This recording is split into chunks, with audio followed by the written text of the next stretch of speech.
computer that I'm stuck on does not have a camera, so you're not going to see my sweet face, but I can see yours, and delighted that you're here. I started developing this work about just a little better than 50 years ago as a result of a need to heal.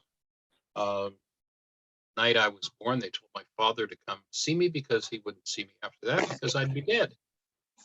First, the early years of my life, instead of being in school, first couple of weeks each year, I was in a hospital bed in an oxygen tent. Along about the age of a quarter of a century or so, still carrying on with all of that, I came to the realization that while these magic little pills they were giving me were keeping me alive, they were also killing me. Needed to heal. So that started my journey. And so we're here to provide the tools out of the first century Aramaic language. And that's a language that's based in physics and physiology, psychology, and genetics. It's not based in what the world calls theology. And so we're working to make the technology available on a global scale. So we've gone through topics where we're reviewing the book, Why Is This Happening to Me Again, and what you can do about it. The book is available free on our website. You can download it in any one of, 8 or 9 different languages. We've covered ideas like the dilemma. What's the dilemma that virtually everybody faces? People tend to think, well, only I've got this problem, but the truth is we're all doing the same stuff. And then we went into in chapter 2 looking at what's the cause of pain, how is pain caused, and how is pain relieved. And let me just say that your body does not lack aspirin. If you have a headache, there is no lack of aspirin in your body, and aspirin is not the solution, although it may take away the awareness of your pain.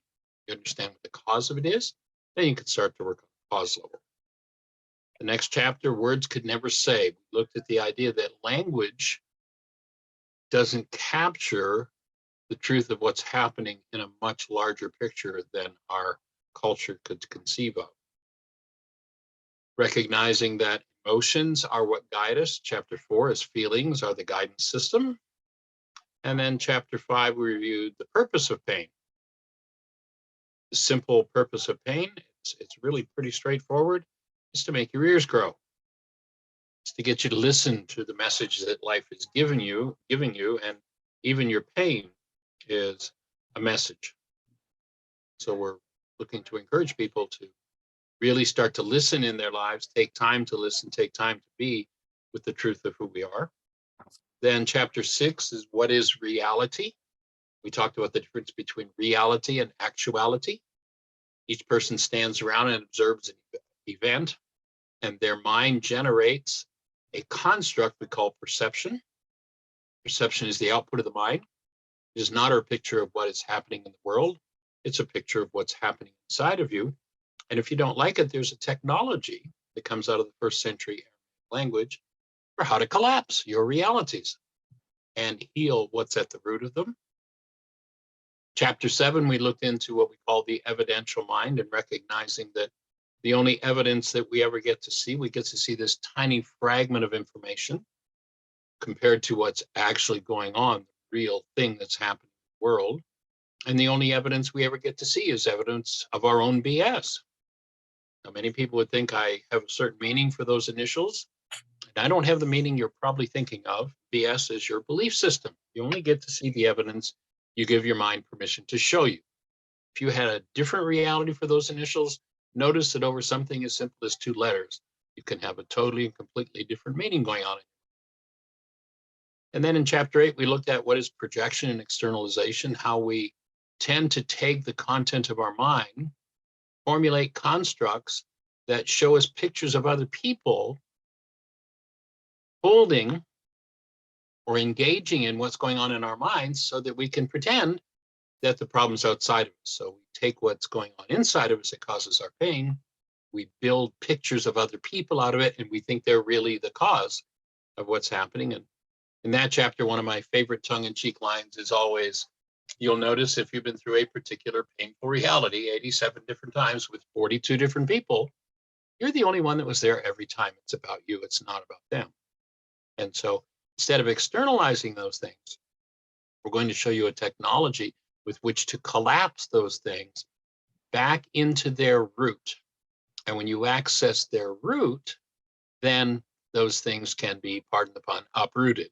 We can change, we can remove the energetic patterns that cause our pain. We don't have to be stuck in what we call the replicate mind. And then the next chapter, we get into looking at people who would rather live. There's an interesting comment that comes from Carl Jung, famous psychoanalyst, and he says that man is a religious creature. You can't get away from it. It's just the way it is. And the most common, my take on it, is that when we're not given true way of binding to the truth of who we are, then we find a way to blame others.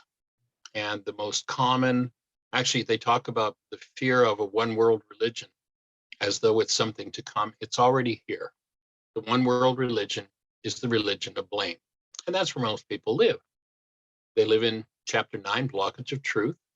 They have no idea how to honor truth, so they can't see the truth through their minds. So they're always shown the evidence that somebody else is the problem. We have technology from around and away from that. And that comes out of the ancient wisdom of the Aramaic language. So chapter 10 is where we're going to start today. And we're going to look at this ancient Aramaic language. It's interesting that at least 5 of the world's major religions come out of the Aramaic language. And my offering is that it's not because the Aramaic is a theological language, but rather it's because the Aramaic language is rooted in the physics of the world. Back about 7 or 8 years ago, Jeannie and I did a tour. We covered 6 or 7 different countries. Actually, our first one was we were in England. And when we went from England to Sweden, I watched these Swedes speaking to each other, and their mouths were moving. Information was going into my ears, and they understood each other, at least purportedly, and I understood nothing anybody was saying. It's interesting. They're flapping this little flap of skin in their throats, and they're interacting with each other. Then we went to Denmark, and they're speaking Danish, and once again, this is interesting, but these so-called sounds mean nothing to me. By the time we got to Italy, started to hear the Italians, it clicked. Oh, that's what they were talking about in the ancient teachings when they talked about Babel. Everybody, most of the world's languages are quite literally Babel. That is, somebody made up a meaning for a movement of a flap of skin in your throat and called it words and said, here are the definitions of the words. And so when we make this flap of skin go and the air vibrating moves a drum in your ear and that produces an electrical frequency in your brain, you think you heard what that other person said. The truth is you only heard what fired in brain cells inside of yourself. And it occurred to me that every language that I was hearing as we were traveling through these different countries were languages that people had made up out of somewhere or nowhere or however they did it, and they were able to seemingly communicate with each other. There is only one language that I know of, however, that's not rooted in that process, and it's the ancient Aramaic language. If you were to look at the letters of the Aramaic language, they are 3-dimensional depictions of the shadow that would be cast by different elements in the periodic table of the elements. It's a language actually based in physics. And I think the reason it's the root of at least 5 and perhaps 6 of the world's major religions is because it's a physics language. It's based in the actuality of the world, and it communicates things that cannot be or are difficult to communicate in other languages. There are many concepts that are laid out in the Aramaic language that we have absolutely no comprehension of, no word for, no concept of in the English language. or in the Latin or the Greek that brought forward the Aramaic ideas. And so what we are doing, I'm the director of a foundation, is translating a copy of the oldest known New Testament in its original Aramaic language. And that language is about physics and physiology, psychology, and genetics. It's not about theology.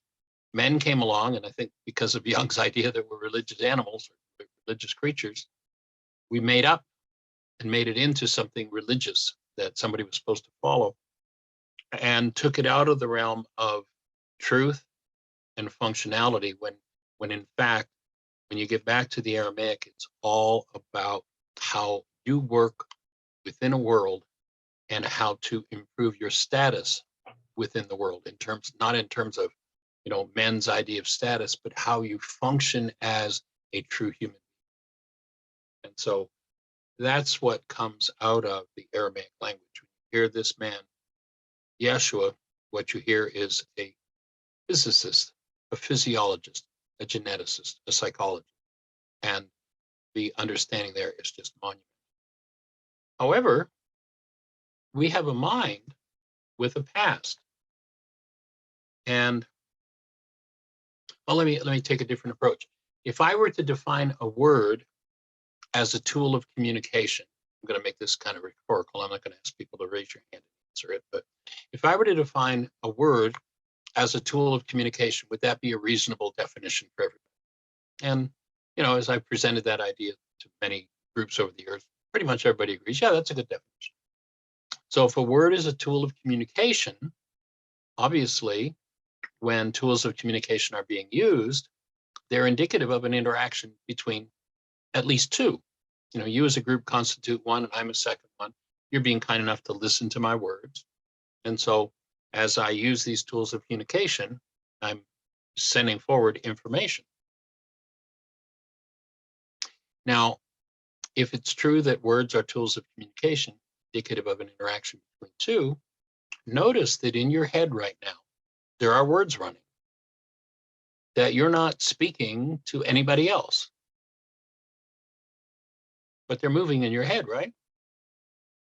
So if there are tools of communication moving in your head, and that tool of communication means an interaction between two, the question becomes, who's in there with you? Who's telling you the meaning of everything that you experience? I would offer that based upon what's stored in your mind from your past, and your past includes all of the experiences you've had as an individual.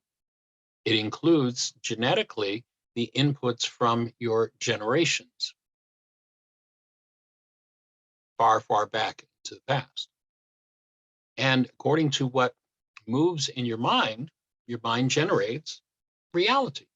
It outputs a picture. So if you, say, for instance, have a particular meaning for anything you can experience, where did that meaning come from? Have you ever sat and contemplated, where did the meaning come from? Why does it, when somebody smiles at me, mean that they're happy, they're sending love, if that's the meaning? Or why somebody smiles like that, why get suspicious and think, what are they up to? Same event, two totally different meanings. So recognizing that actuality is what goes on in the world, and reality is what happens in your mind as a result, not of what's going on in the world, but as a result of what that of that which is going on in the world and what it moves or resonates in you. And my offering is that every meaning that you have is from the past and will give you a meaning for everything you experience. Some of those meanings are accurate, some are not. The most important mistaken meaning that virtually everybody on the planet carries, and this is one that prevents them from cleaning up the root of the way they create their lives, is an incorrect understanding. And so I'm going to just kind of lay that as a foundation for where we're going. Turn it back over to Yenka. She's got an awesome PowerPoint. Thanks. So in part of the previous, this is the beginning of the previous conversation Michael had in the book. Michael had a conversation with a guy called Richard, and Richard's dilemma was a broken relationship and marriage. Richard's emotions was frustration, anger. The fault is the women in his life are to blame. And Richard learned about his BS belief systems that Michael just spoke about. And the truth is being denied access by his belief systems. Denial that is keeping his source of pain hidden, and how his projection is keeping his reality repeating the same. So that's what he learned in the previous chapters. We're going to do some of chapter 10, the ancestor wisdom. Can you let go of the conversation in your head long enough to hear that there might be something more? Your forgiveness did not change the past, but changed the reality in your mind about the past. There is no reason why the pain of the old reality should be carried inside of us. And these are just thought-provoking questions. What does forgiveness mean to you? So you might just want to spend a minute just jotting down, what does forgiveness mean to you? True forgiveness.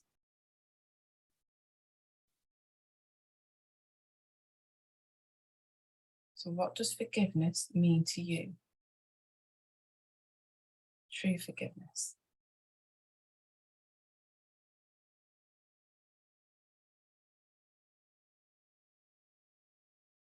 I'll give you a minute to jot it down or just to think about it.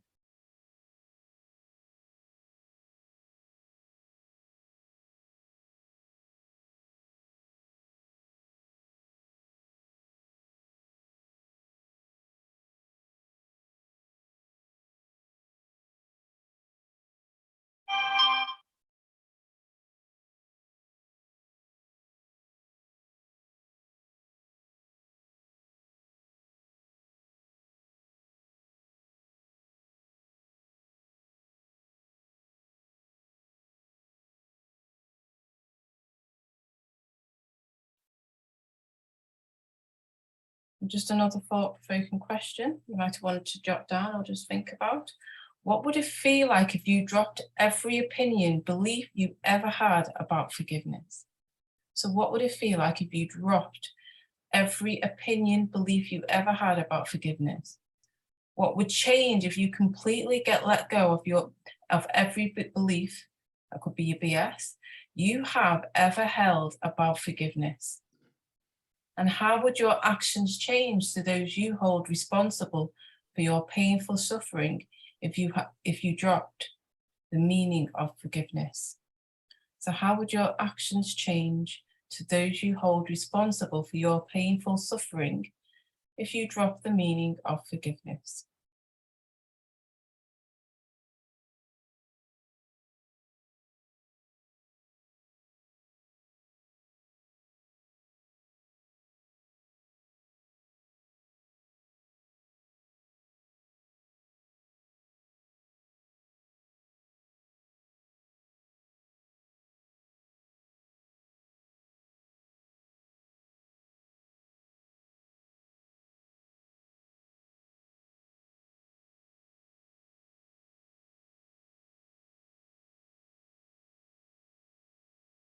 I'm just going to go to the next slide.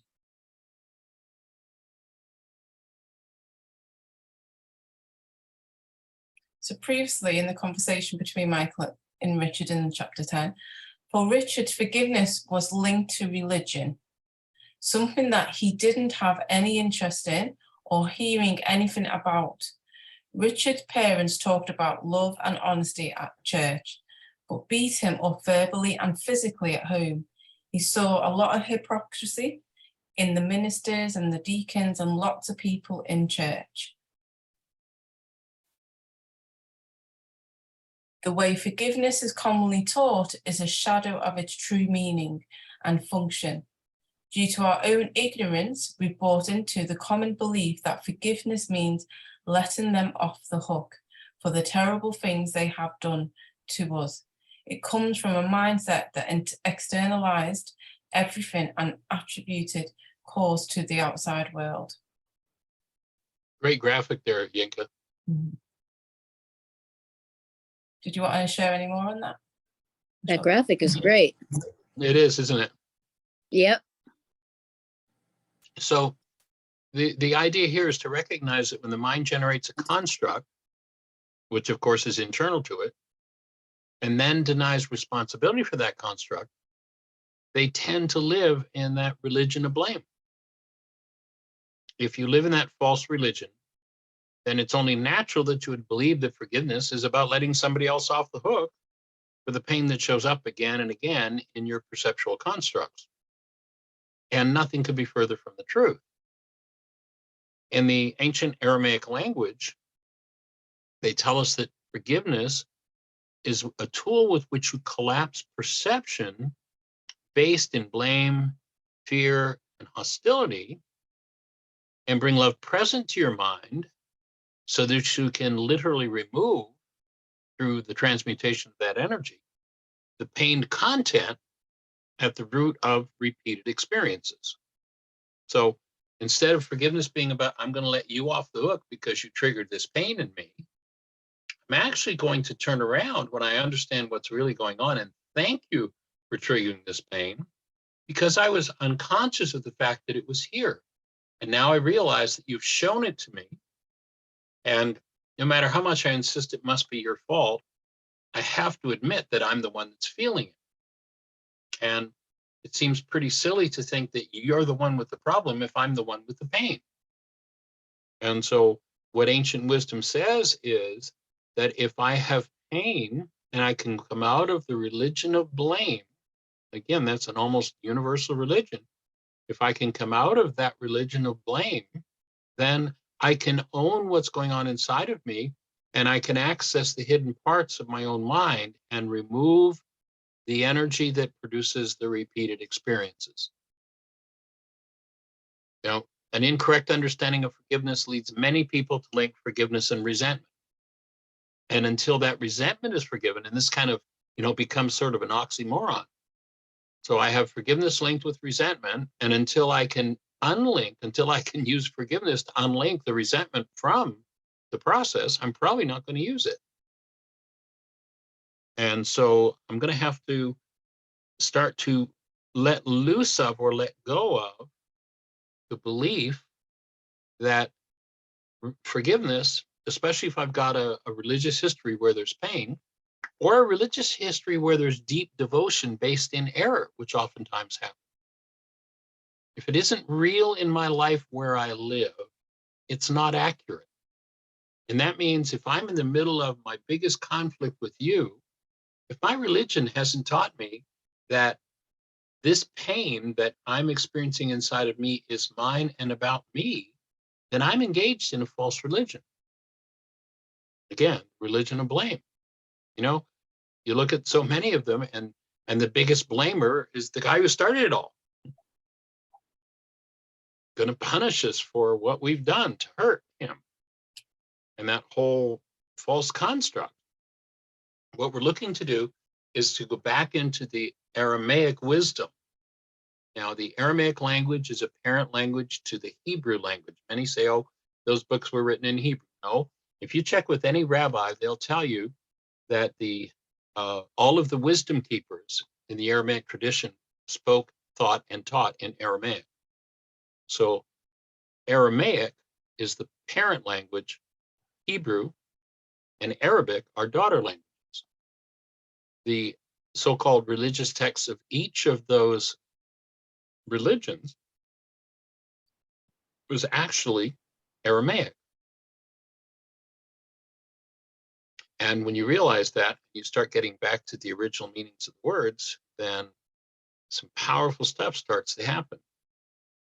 One of the biggest blockages to healing is the association of forgiveness with religion, which many people have been taught just too many false ideas about.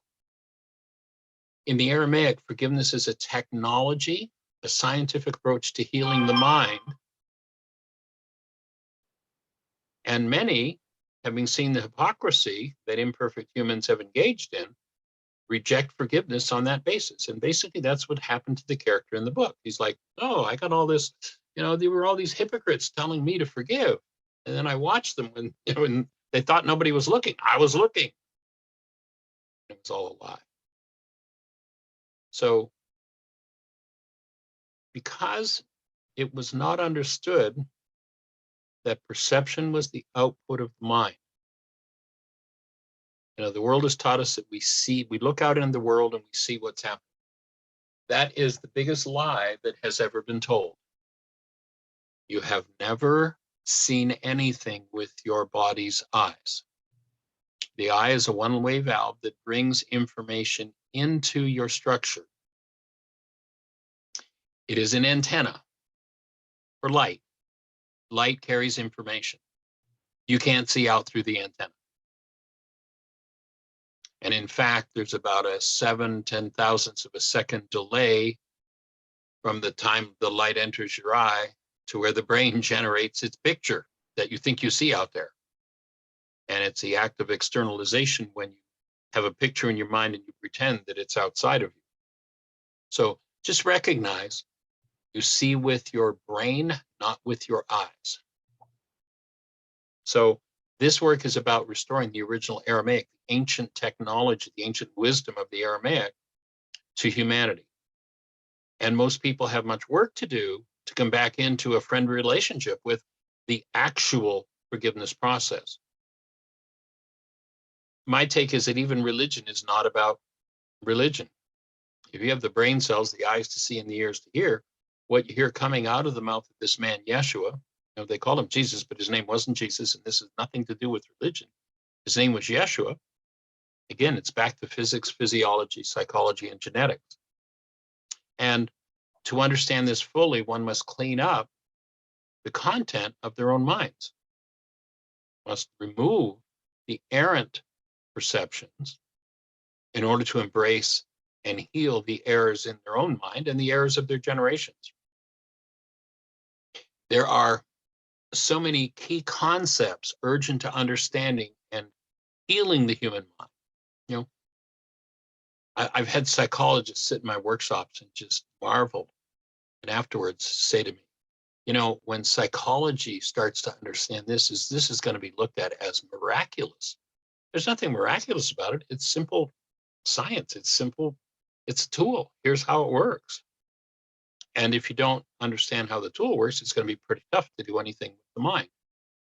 And so oftentimes diagnosis, and if you break that word down, dyad is two, and agnostic is someone who doesn't know. Diagnosis is two who don't know. You go to 10 different diagnosticians, you may get 6 different diagnostics. 6 different, I don't know guesses, but I think this might be what's going on. And some of the key concepts in how the mind operates, there's just nothing in our languages present day to represent them. So attempting to heal the mind without these key concepts and the tools, it'd be like a mechanic that has to rebuild an engine but has no wrenches. Are you ever going to rebuild an engine with a pair of pliers and a screwdriver? No, you're going to require the proper tools. The rebuilding of an engine is a simplistic process compared to the rebuilding of human life, human mind. So there's much from the past, many conversations in people's head that will distract them from the truth of what I'm saying. And those conversations will need to be removed from most minds before a true healing process can begin. Many of the important concepts that are generally thought to be religious, but in truth are not, are very available once you move the distracting conversations out of the way. Some of the popular ones that most people immediately recognize. Do not judge by appearances. Do not defile your temple. The wages of sin is death. That's made to sound like religion, but it's not. They're ideas about perception. Do not judge by appearances. When the mind generates a picture, based in content from the past, it generates an appearance that is laid over the actuality of the moment. And if you judge by that, then you're living out of the past. You might remember this guy Yeshua at one point said to a gentleman, when he wanted to run off and do something else, he said, let the dead bury the dead, let the blind lead the blind. If we're living in constructs from the mind that do not relate directly to the actuality of the moment, but rather are just a replay of what's happening in their minds from the past, then there's no possibility of experiencing the present. So a construct based in hostility or fear is an appearance. Here, the idea, do not judge by appearances, that's what they were talking about. It's just like where you live, it's real, it's what's happening now. If you're in a why is this happening to me again experience, then you're obviously replaying something from the past. The idea of the wages of sin is death does sound like some kind of theological threat. God's going to get me for my sins. Well, do you even know what the word sin means? We're given this bugaboo, some terrible, awful, evil thing, whatever. And in Aramaic, the word is an archery term. If you were on the archery range and you pulled back and fired your arrow and you missed the bullseye, the scorekeeper would yell, sin, you're off the mark. That's all. That's all it means. Now, in very real terms, you have a device I would offer that's designed to incarnate who you are as love. And if you are holding hostility, fear, rage, guilt, grief, pain, drama, trauma, hatred, vengeance, then those are energetic patterns that ultimately, literally will be responsible for your physiological death, should it happen. The wages of sin is death is just physiology. You put an energy into the system that doesn't belong in the system, and the system starts to break down. You remove it, and the system is rebuilt. What do they call that? They call that healing. What did they call the man that taught this process? The great physician. Nobody else knew how to do it.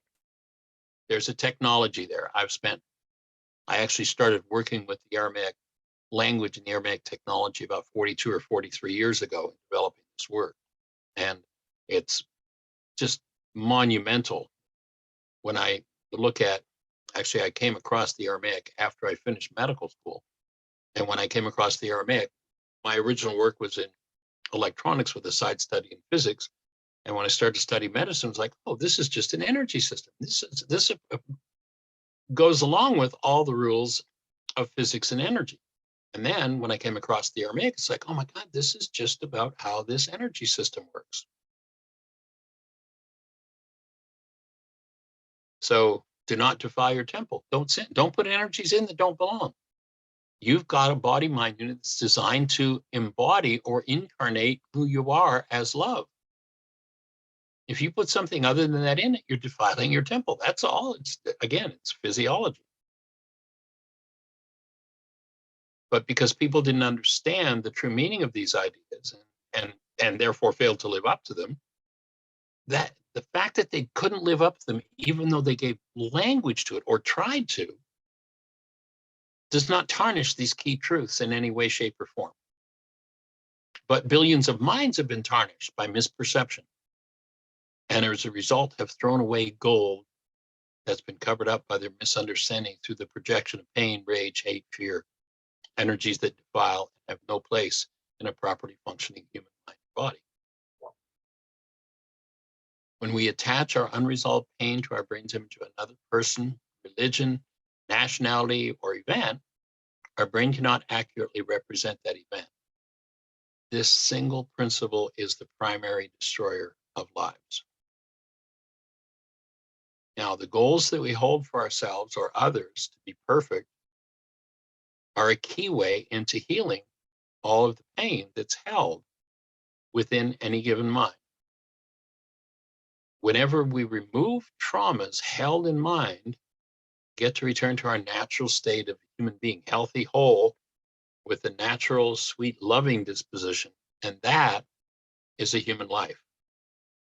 Now, it can seem like, gee, Michael, that's so far away from my experience. I mean, the way my parents acted, the way my neighbors acted, my teachers, my priest, my minister, my rabbi, they all talked about that, but nobody did it. Well, maybe you've even talked about it. How well do you live up to it? I've talked about it and at times not been able to live up to it. It's a process. It's a work that needs to be done. So forgiveness will not change the past, isn't designed to change the past, but it will change the content of your mind. And once cleaned up, the mind can produce realities based in what it was designed to do rather than simply replicate the past. The willingness to experience and embrace everything that is in your mind from the past is a key part of the healing process. It's the cosmic grease that accelerates healing. Willingness. And recognize, just as a warning up front, that overwhelm and confusion are a natural part of this process. And confusion is a result of accessing things that are in the unconscious. You know, if you listen to the average psychologist today, they'll tell you 90, 95, as much as 98% of what goes on in your mind is unconscious. The objective of this work is to bring the unconscious conscious. There's an interesting quote from Crowley. Let's see if I can get it correctly. He says, until we make the conscious unconscious, it will keep producing results in our lives, and we'll call those results fate. The only fate is that you're a creator and you're designed to create from love. You're designed to experience your life, literally from a state of that purity of being. And you have in you an unconscious, which is a natural state. And so we want to learn how to open.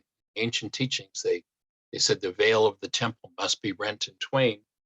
And that was made to mean something about a purple curtain in a church somewhere. But that's not what it is. The temple is your body, mind.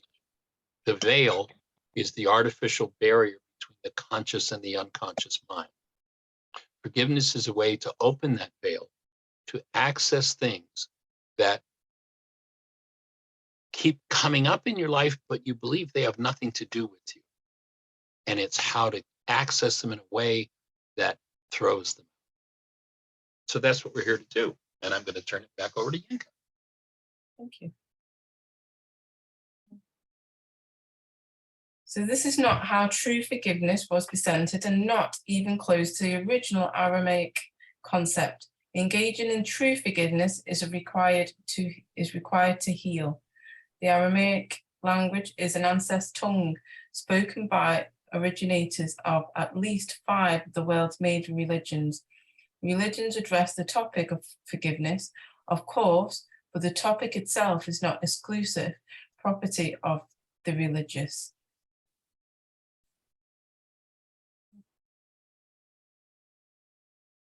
So looking at religion and original meanings.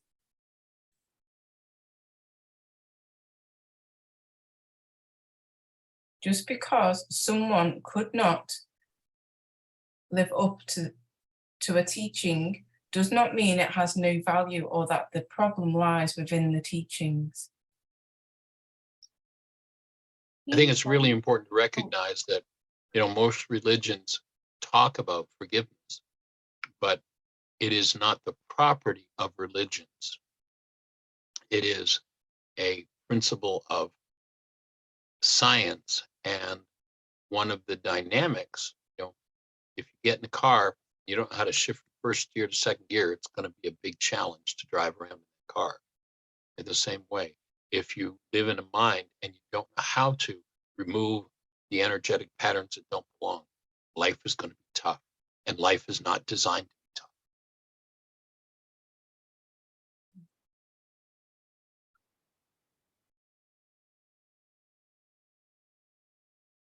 tough. Somebody should ask if we can put a previous slide on. That's a nice gathering of symbols. There we go, there's the symbols. I'm just going to go on to the next one. As you undo patterns, some confusion is normal. Bringing your conflicting thought and feeling to the surface as you heal creates that kind of effects. Engaging in true forgiveness is required to heal.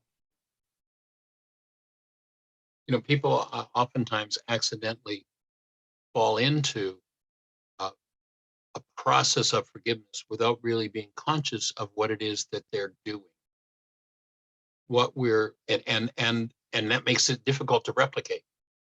What we're looking to do is to put a logic and a sensibility to it that makes it available to use on a consistent, persistent basis. And if you do that, you will see your reality structure shifting in ways that the world just will not be able to understand.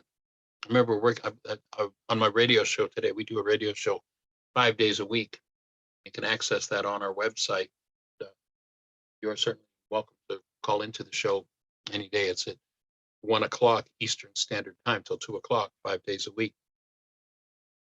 But on the show today, I was recounting a session that I did with a woman back about 40 years ago.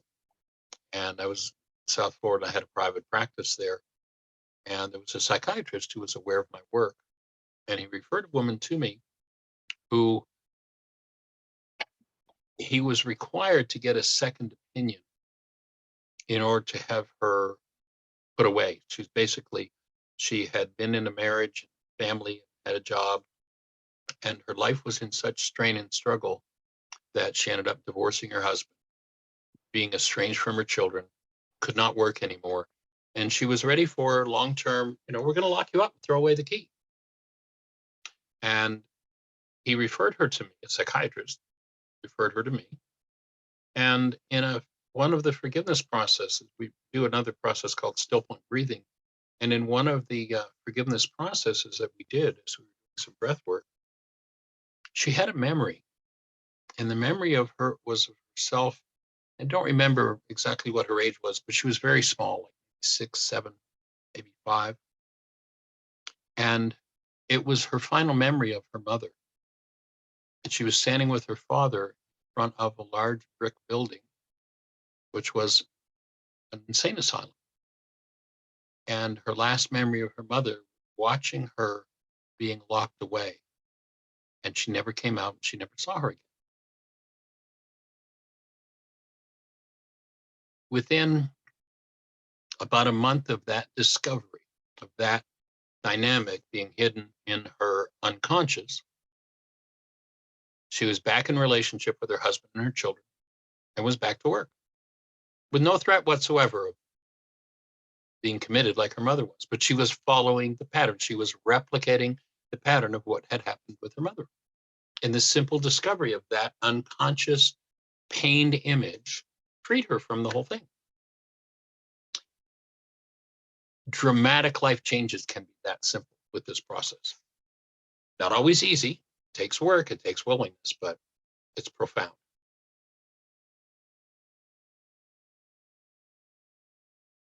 Go for it, Yinka. Yeah. So it's about just breathe, because holding your breath is exactly how you acquire a past about something and carry it with you. Holding your breath attaches the pain of an experience to a reality in the mind. If that reality is triggered, even through external circumstances, do not justify it. There will be pain. So it's remembering to just breathe. When any triggers come up or memories come up, just breathe.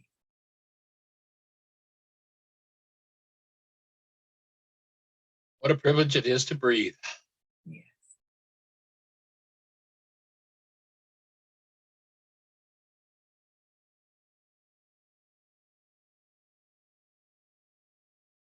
So we're going to go over to chapter 11, processing and going unconscious. It's quite Perhaps, Yinka, Yes. before we jump into that chapter, we might just check and see if anybody has a question based in what we've covered. I know we could spend hours and hours and hours with conversations in all arenas of everybody's life, but that's not what we're here for. We're here to stay on track with this. So anything based in what we've just talked about, if anybody has any questions, before we move into the next chapter. If anybody has, if you just raise your hand.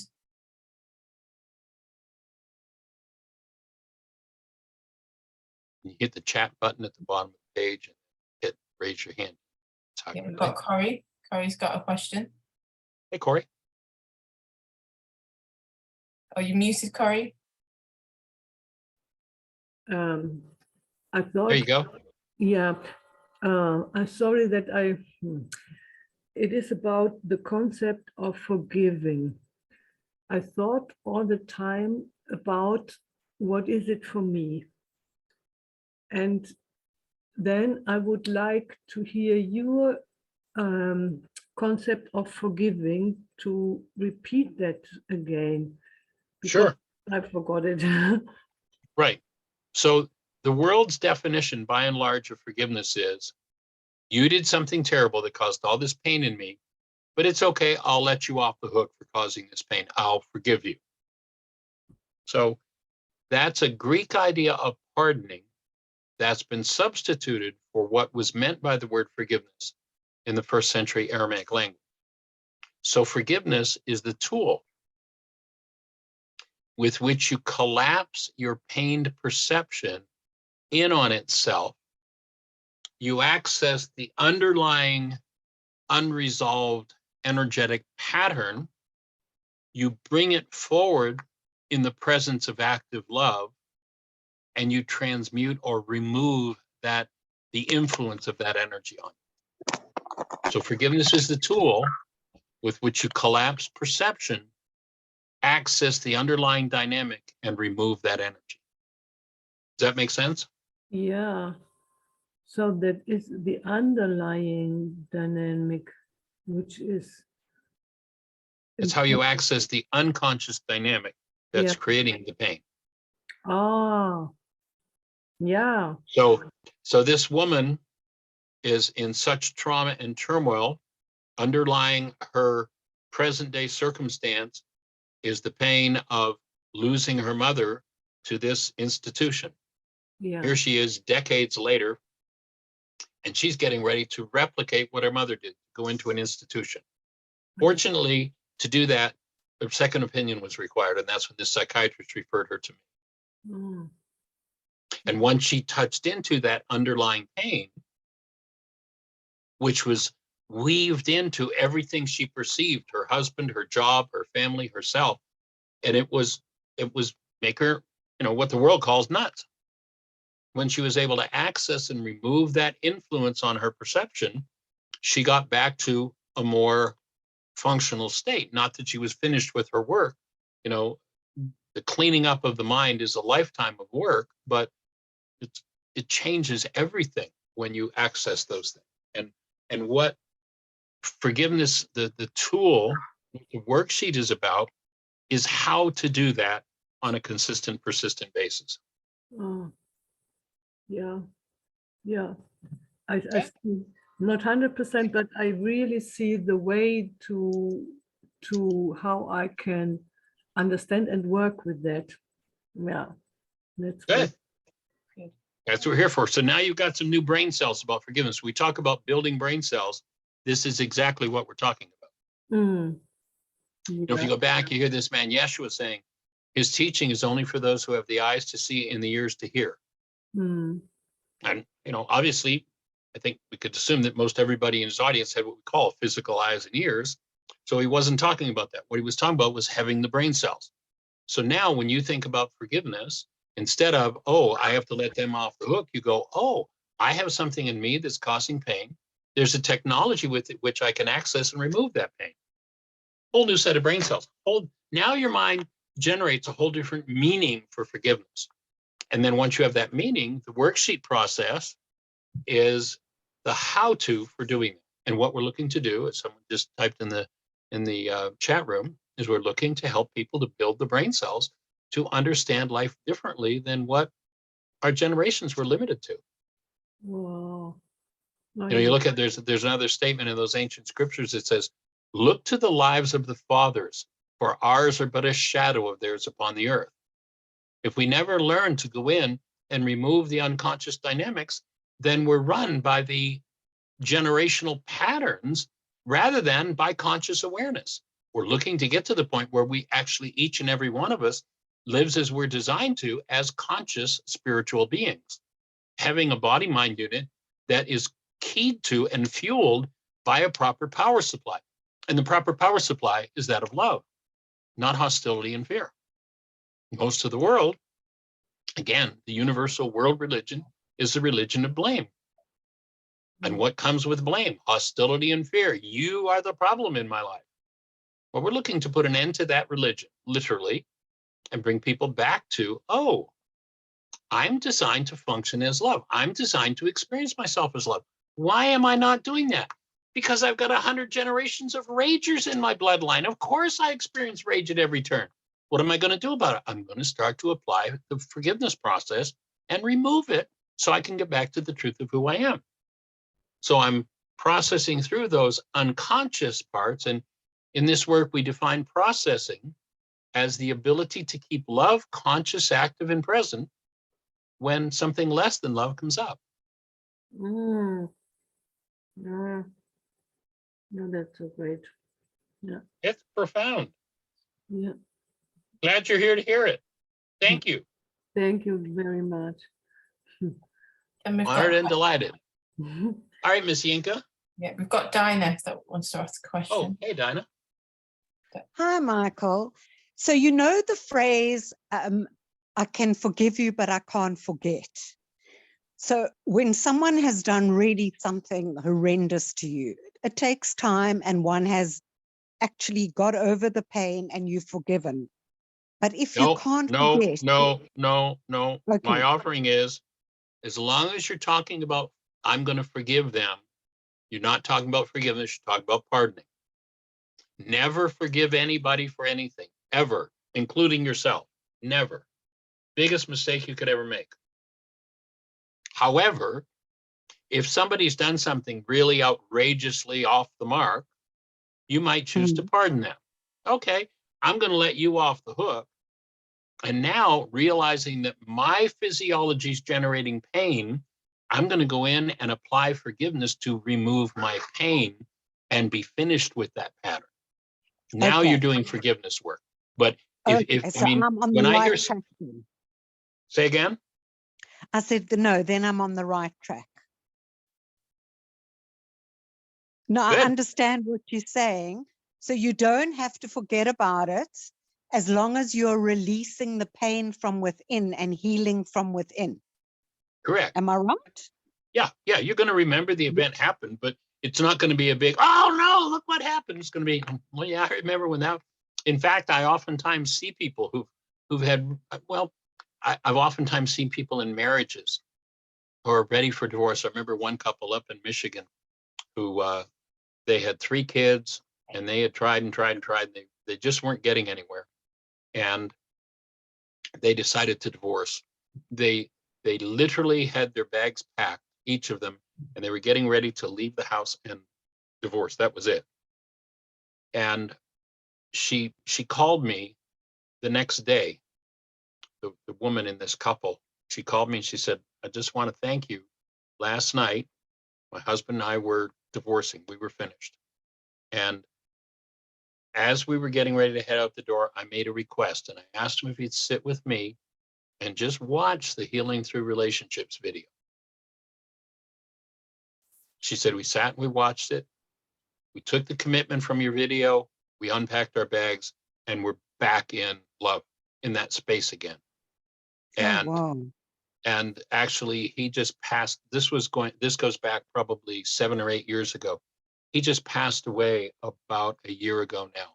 And they were together in just delight and thrilled to be in relationship with each other right up to the moment where he passed.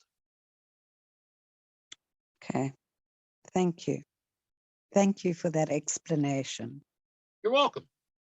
And we've just got one more question from Gina. That's it. You're getting it right. Pardon? I was answering a question in the chat room, but go ahead, Gina. How are you, young lady? Oh, okay. Well, how am I? Oh God. Is Oh, life still giving you opportunities to learn forgiveness? yes. You'd think yes. that was its design, wouldn't you? Repeat, pardon? You would think that was its design, to teach you forgiveness. Whose design? What? You would think that the design of life was to teach you forgiveness. Okay. And it is. Is it? All right, that's a bit deep for me. Do you know what? I'm actually in a good space, Michael, and I appreciate Good. you asking. I lost my kitten last night and rescued him today. He was under next door's caravan. And anyway, he's home and I'm just so peaceful and grateful. I'm going to go and visit my mother tomorrow because she's got non-Hodgkin's lymphoma. So challenges galore, opportunities to grow. But my questions are, and I kind of forgotten what they are, but they're kind of questions and statements. The actual forgiveness takes place when we invite Ruka de Kushta in and collapse that reality. Am I correct? That's when the energy starts to move. Yes. Okay. And then also by doing this work, once we've done some healing, because I think it's marvelous, these worksheets. So once you've done some healing, is that permanent? Absolutely. And Whoa, wait a minute. And there may be many layers to a particular issue. And as you do your work and you become more vital, you may touch into deeper layers of it and you'll say, well, here I am, I'm back at the same old place. But in truth, you're simply going to a new depth, to a new layer of the underlying dynamic that needs to be worked through. But yes, when you handle a particular piece of energy in your healing process, it is permanent. Now, saying that, and you can go back and recreate it if you like too. That's your prerogative. If you want to go back into the same old thought disorders and focus on it, you can recreate the whole thing. okay. Yeah, gratitude. And now I've had a revelation actually with it. And about catastrophizing thinking. And Yes. and obviously that comes from childhood. And apparently, you know this more than me, before a certain age, if you're in fear or something, that becomes your pathology later on in life, the way you live. So my question is, due to neuroplasticity, can this rewire your brain for a blissful Absolutely. sex life? 2000%. Yes. And I think that was all I wanted to ask. Okay. Yeah. Remember that when we think in terms of the world being matter, it seems like, well, here it is. It's in the world of matter. It's physical. It's real. That's it. And we're going to bring this up later, but I'll throw it in now.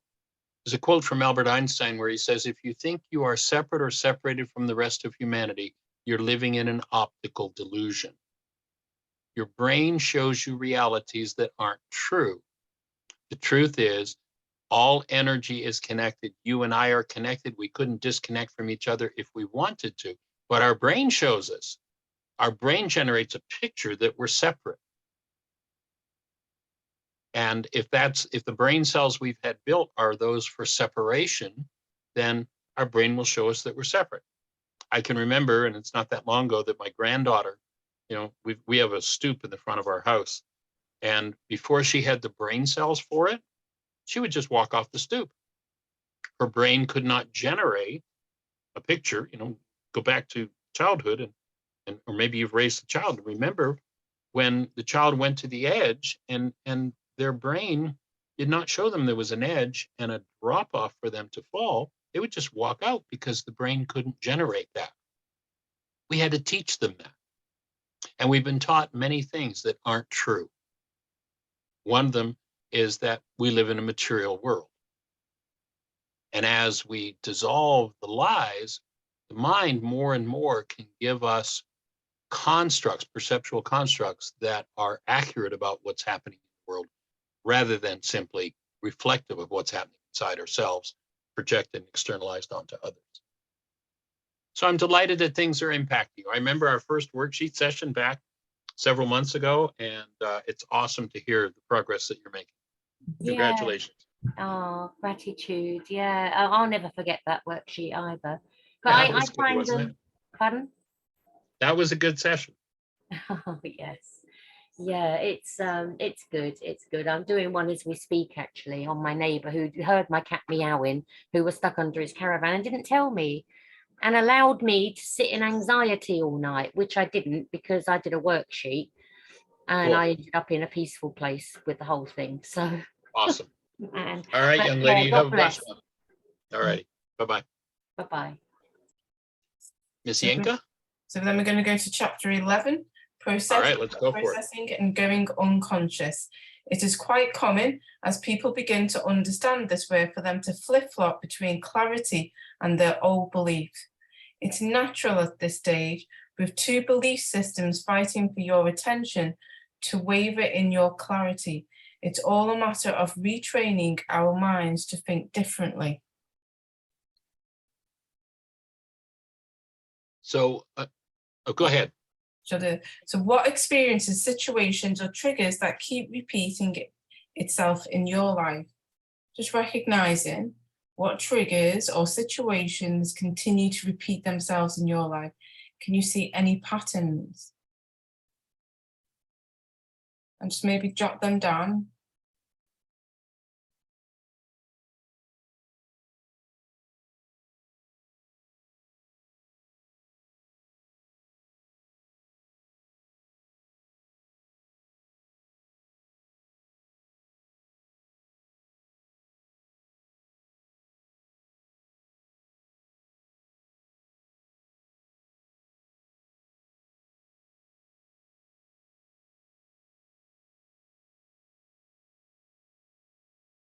Are you breathing?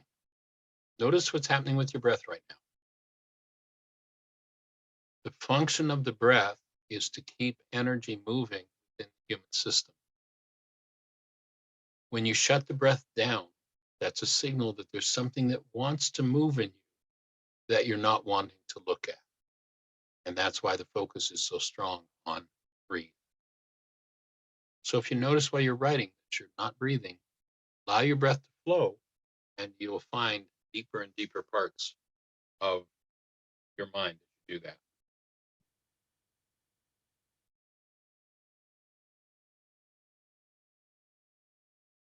As you said that, I realized I was holding my breath. It's a pretty common thing, especially when we're looking at patterns, because when a pattern starts to move, we shut the breath down in order not to look at the deeper parts of that pattern.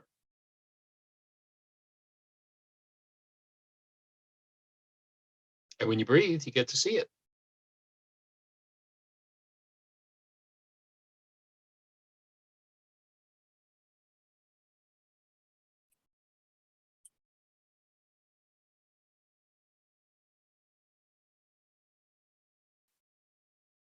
I'm going to click on the next slide. Everything in truth, the world is a whirling mass of energy, sea of motion with nothing solid. No thing exists apart from that energy. The mind is what generates the image that thing are solid. The mind, because of its training, blocks the evidence that all things are connected and provides the illusionary image that everything is separated. The only place a body exists is an inner image in the mind. Now, that doesn't mean nothing exists. We are energy systems, but we're not bodies. Now, if you think you're a body, then you're going to get to live in a made-up world of, well, here's how bodies are supposed to work. Like, for instance, they're supposed to age, they're supposed to get sick, they're supposed to die. About 42 or 43 years ago, something like that, I was at a medical conference, and there was a group from Cincinnati, Ohio, called the DeCourcy Clinic. And their presenter presented this quote, which was burned into my brain. I only heard it once, and it's been with me ever since. They were talking about aging. Here's what they came up with. Quote, Time is not toxic. Time has no effect on human tissue under any conditions. It is the belief in the effects of time by those who subscribe to such a belief that acts as a poison.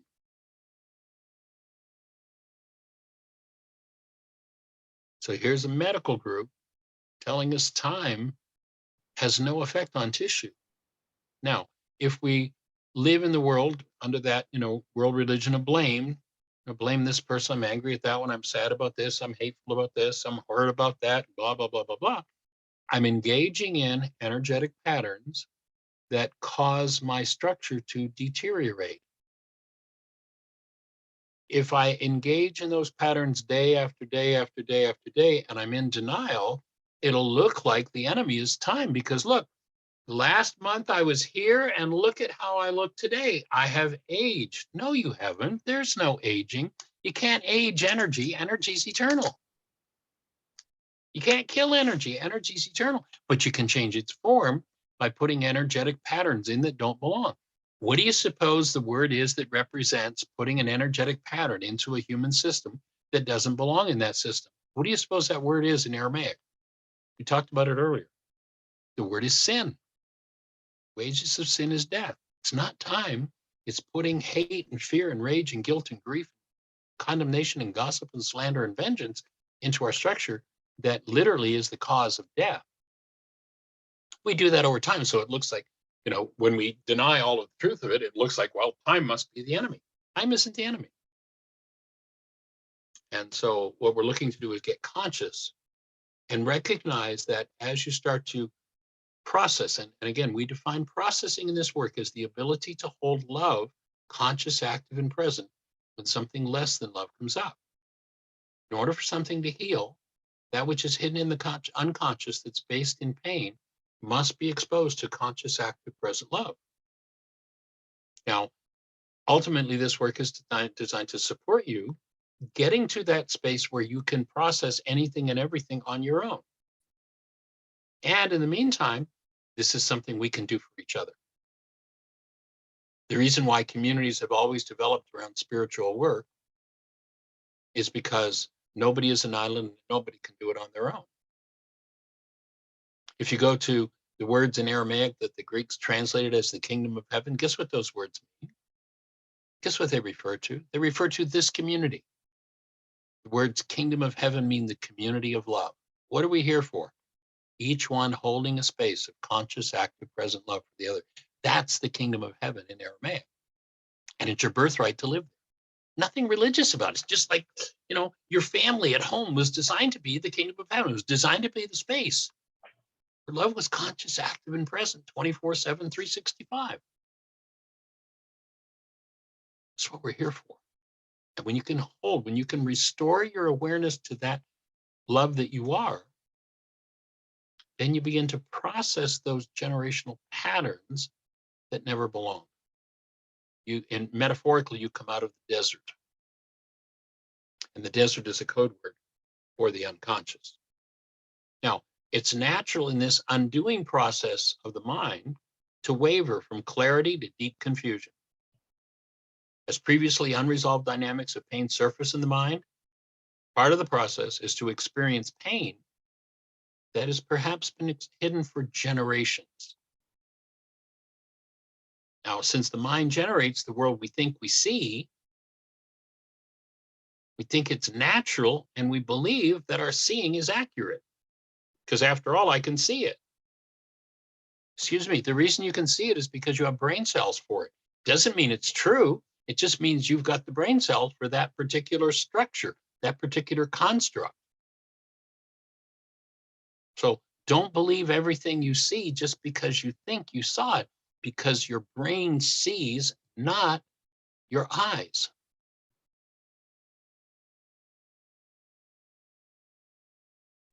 Michael, And- can you say that that quote again? Sure. Thank you. So I'm not sure which quote you were thinking. Sorry, the one about time, the one that you Okay. said. Oh, you sure. remembered. Okay. DeCourcy Clinic in Cincinnati. Jeannie's got it on our website. If you do a search on our website, why again, whyagain.org. DeCourcy Clinic in Cincinnati. Time is not toxic. Time has no effect on human tissue under any condition. It is the belief in the effects of time by those who subscribe to such a belief that acts as a poison.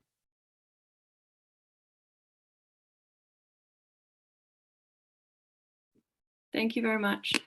You are very welcome.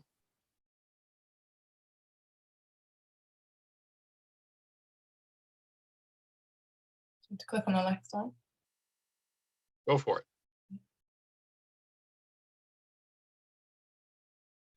So the suppressed energies you hold from an old experience, when triggered by someone aroused by your mind as a foundation of the image it generates of them. We cannot see a suppressed attribute, someone's triggers, as our own because it shows up in our mind as belonging to them. We actually project our attributes into our brain's image of them. The relief of successful projection. One problem remains, however. Why am I in pain if it is their error? Why am I the one who is there every single time? You say that with such emphasis, Yinka. Because I feel it. Understand. Cool. So when we live in denial, or denial is the act of thinking or speaking as though something outside of us is the cause of what's moving inside of us, then we have to, by definition, dissociate from the real cause. So I have to, in order to live in a lie and believe what's going on in me again, 87 different times with 42 different people, to hold to the lie that they're the cause of it, I have to hide the real cause of it, which is what creates an unconscious mind. And the unconscious is not a natural condition for a human being. So when we dissociate from the real cause, we relegate that information to the unconscious. Now, again, listen to what the psychologists say. 90, 95, maybe 98% of our thoughts are unconscious. How much unconscious thinking has gone on for that percentage to be so small that it's conscious? So we're responsible for having an unconscious mind. It's not natural. So when we're in denial, in order for the evidential mind to give us a picture that's acceptable to us, we hide things from ourselves. This itself is an unconscious process for most people. It's been going on for so long in their bloodline. Those brain cells fire automatically and it runs the show. Call that the automatic decision system. So, and what that means is we're not aware of it simply because we don't know how our own minds operate. What we're looking to do is to make people aware of exactly how the mind operates.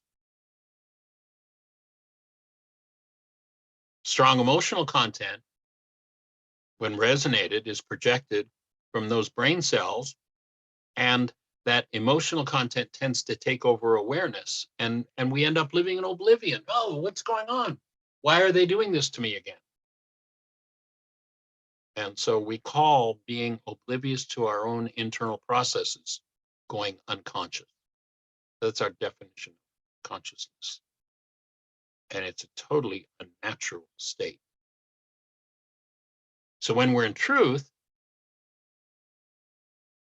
and our BS, that's our belief systems, are in conflict, confusion wins out and emotions tend to rule the day. And, you know, this is a good time to remember the story about the thirsty donkey. Is everybody familiar with the story about the thirsty donkey? Well, in case you're not, the thirsty donkey and his owner are off in the desert. And they're going across the desert, and the donkey asks for water. And the owner turns to the donkey in a stern voice and says, "Patience, jackass, patience." They walk on. Once again, the donkey asks for water. The owner says, "Patience, jackass, patience." Well, without stretching it on, the story, of course, goes on and on and on. The thirsty donkey asking for water and the owner saying patience. Until finally the person who's listening to the joke, getting a little frustrated perhaps, says, well, when do we get to the punchline? Person telling the joke says, patience, jackass, patience. So in doing this work,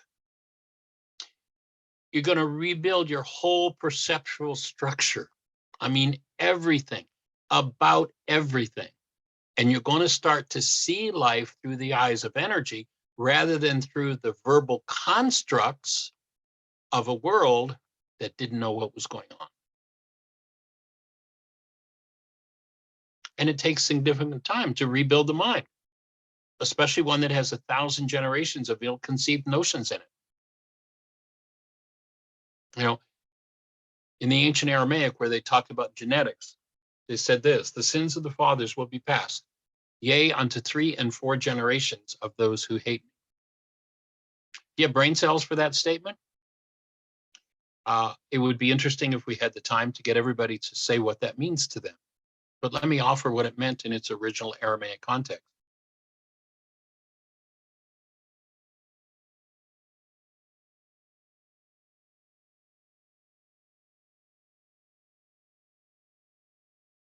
What they were saying is that every thought, every feeling, every energetic dynamic that an individual engages in is indelibly impressed on every cell in their structure, including the sperm and the egg. Were that person to conceive a child tomorrow, that child would have in its structure every thought, every feeling, every reality that the parent has engaged in, that both parents have engaged in. If you extrapolate the numbers out, 4 generations means you have in your structure every thought, every feeling, every reality of the 4 generations that went before you. That means, counting yourself, 31 lives. You have the energetic dynamics of everything you've experienced, your mother, your father, their mothers and fathers, their mothers and fathers, and their mothers and fathers. That's stored in your genes, there to be resonated into activity on an instant's notice when a certain experience comes up. Now, when you recognize that, and this is where I'm talking about this teaching that they've taught as theology, this is genetics. This is about physiology. And of course, if you realize that 30 lives, 4 generations back, where did the 4th generation back get their thoughts, their feelings, their realities, but from the previous 4 generations? Who got them from the previous 4? Who got them from? Who got them from? Who got them from? If you go back just 30 generations, sit down and do the math, go back 30 generations, you're looking at 1.6 billion lives in your genes and mine. That's what we're inviting you to process through. Now, many people say, well, too big a job for me. I couldn't do that. Well, we've got a nice surprise coming up in future sessions, or go back and listen to some of the sessions in the archives that we did on worksheets, because there is within each of us a super processor that is there and ready to help us if we invite it into activity. But again, it takes time to rebuild. Realize, I mean, think about it. And I say this question from my own bloodline. I think back to my mother, my father, my grandparents, their grandparents, aunts, uncles, cousins. I don't know of anybody in my bloodline conceived of, we're here to live a life based in conscious, active, present love. I can't fathom anybody that had a clue to that. Now, if you're in a similar position, thinking back 4 generations, and then you just open a couple of history books and look at what was happening 100, 200, 300, 500 years ago. Holy moly, what's in there? What is it that you're going to need to clean up? What are you going to have to process out of your unconscious? And my offering is everything. Now, when we say allow, accessing and bringing those things forward. It's not about re-experiencing those things from the past, because if you just practice re-experiencing those things from the past, you'll just get good at practicing it and recreating it. The idea is to allow the past to surface in the presence of active love. And when that happens, then things dissipate. They fall apart, they disappear. You get out of that state of unconsciousness and you get to live as conscious, active, present love.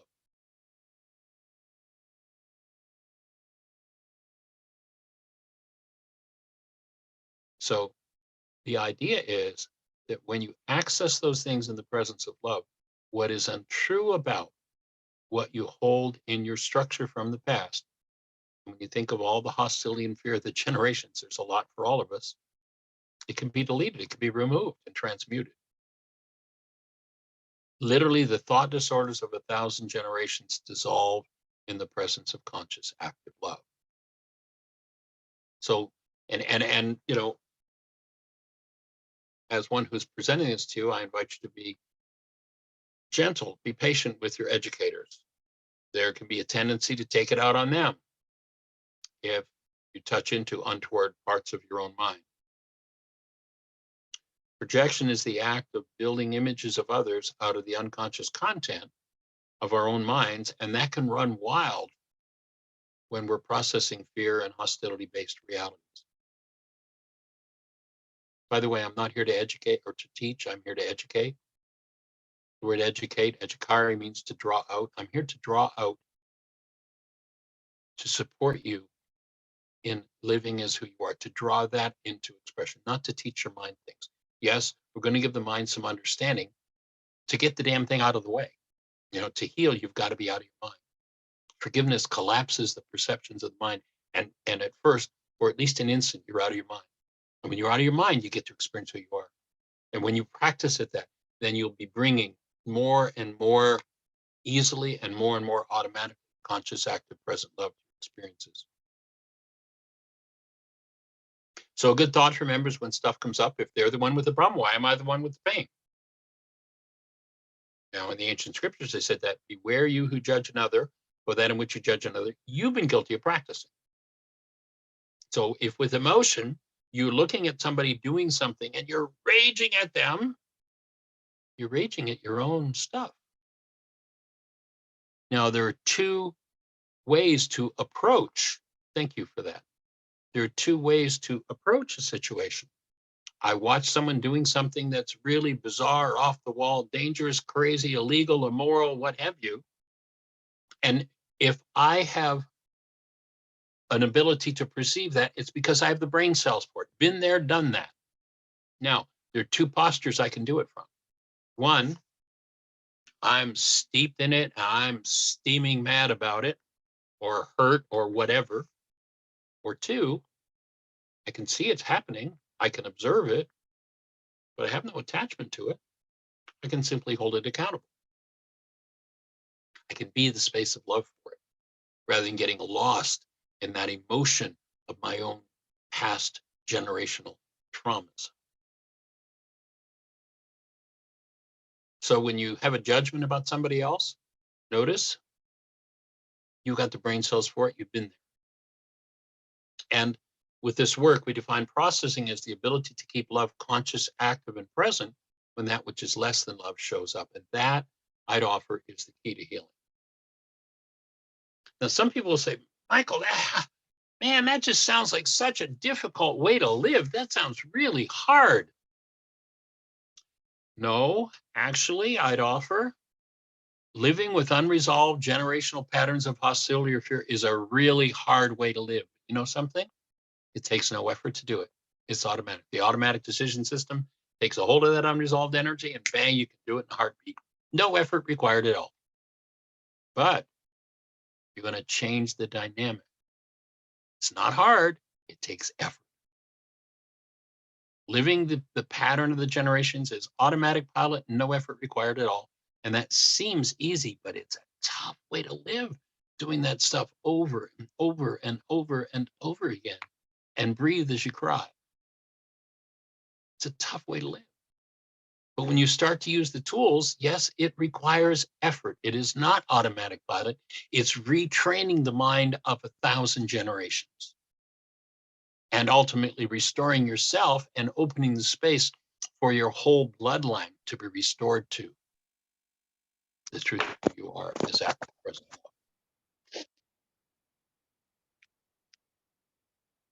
I'm not sure how to pronounce your name, Sarojini. Did you have a question for us? No questions, Michael. Just so beautiful. Well, I'm with you, young lady. I'm glad you're here to hear it. And I'm glad you're breathing. I am. Thank you. That's what this community's for. That's what we're here for. Thank you, Michael. Honored and delighted. Did I pronounce your name correctly, by the way? Yes, you did. Sarojini. Good. Okay. Nice to meet you. Pleasure. So I'm going to turn it back over to you, Yinka. What do you think?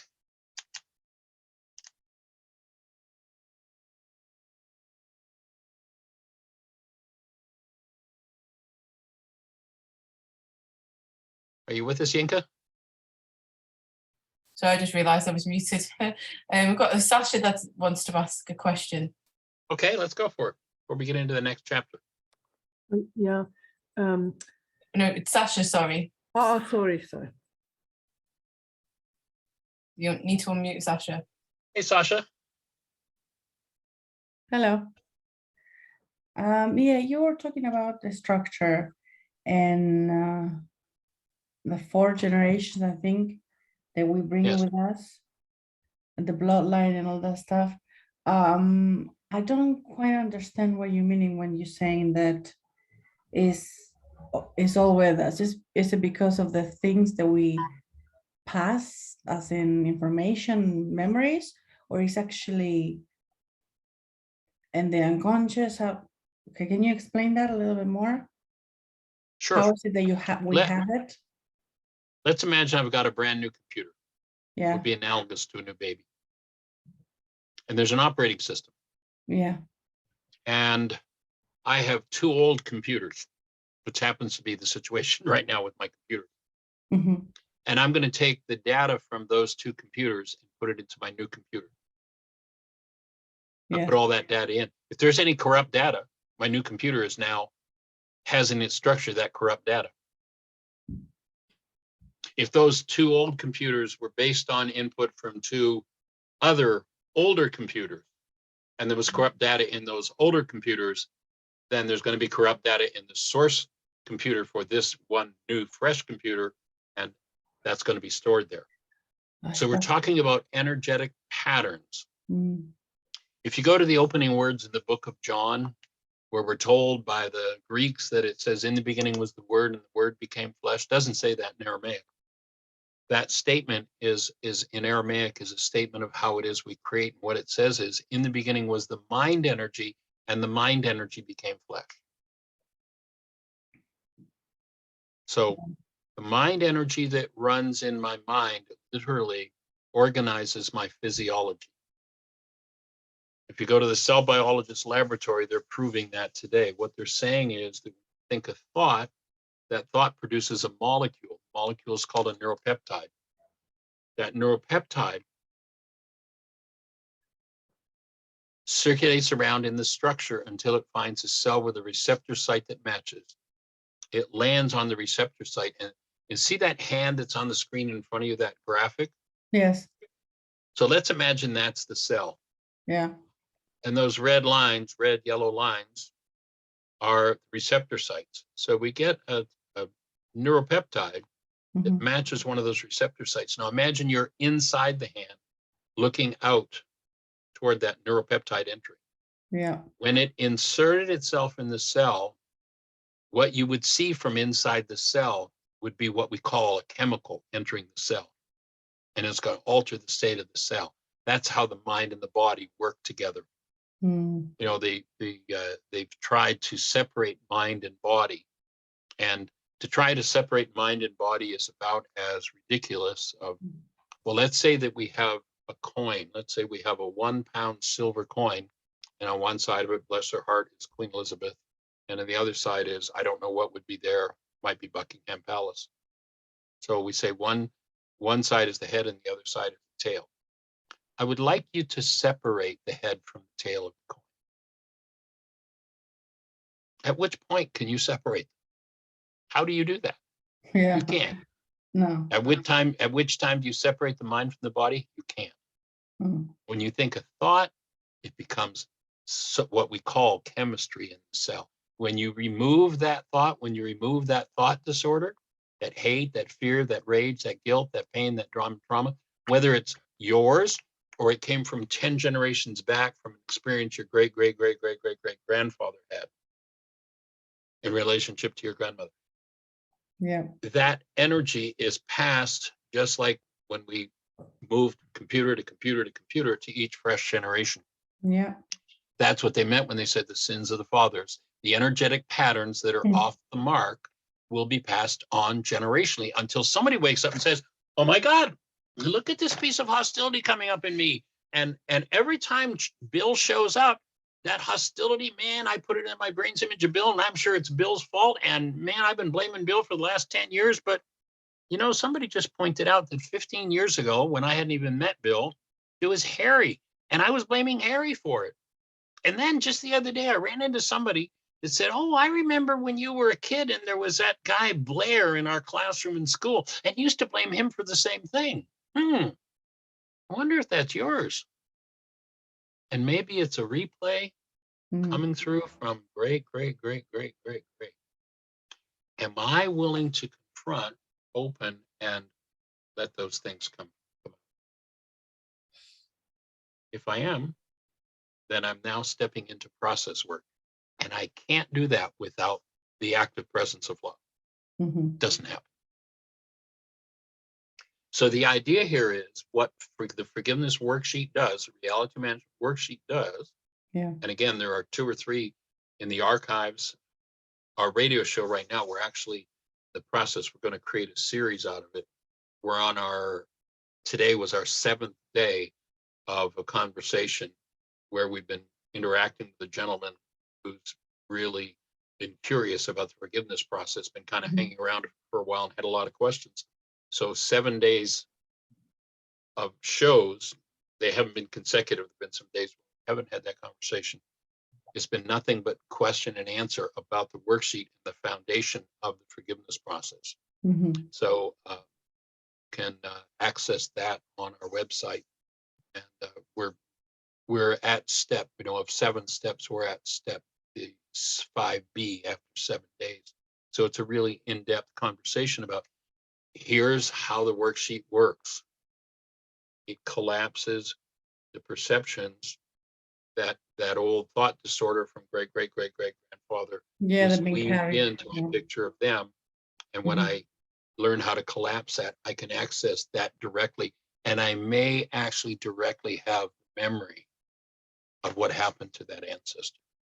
In fact, there's a link, I think, in the links that Yinka sent out of an experience in our codependence to interdependence intensive, where a young lady was having some heart challenges, and her assignment was to ask of her ancestors about their hearts. And she ended up when this happened in the intensive, I was in tears listening to it. It was so profound and so powerful. A couple of days later, she called on the radio show and shared it as well.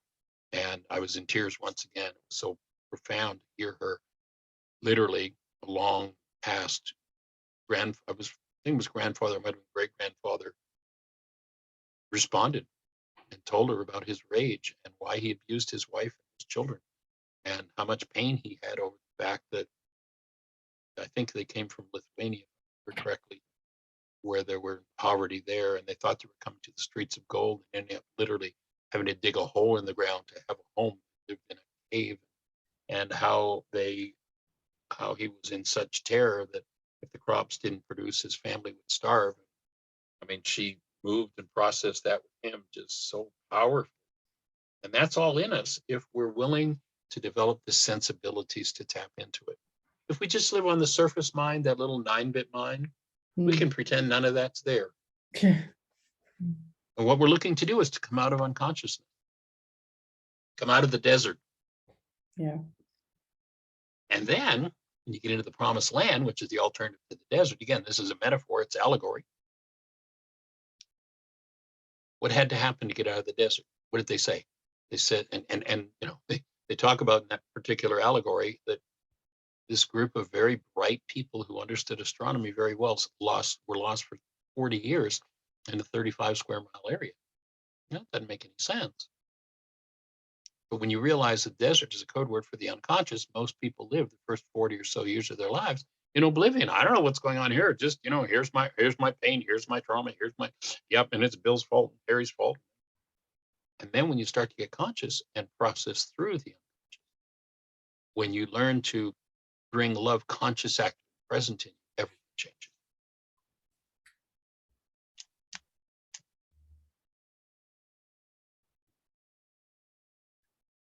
Miss Inca, Yeah. your turn. Let's remember to breathe. Key thought, every day is the same old thing. Breathe, breathe, breathe. Mm-hmm.